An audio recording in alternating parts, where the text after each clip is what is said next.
Unawain ninyo itong mabuti. Kapag nakita ninyong nagaganap na sa dakong banal, ang kasuklam-suklam na kalapastangan ng tinutukoy ni Propeta Daniel, ang mga nasa Judea ay dapat tumakas papunta sa kabundukan.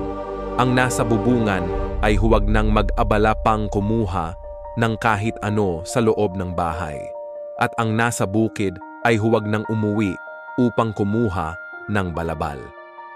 Sa mga araw na iyon, kawawa ang mga nagdadalang tao at mga nagpapasuso. Ipanalangin ninyo na ang inyong pagtakas ay huwag mapataon sa taglamig o sa araw ng pamamahinga.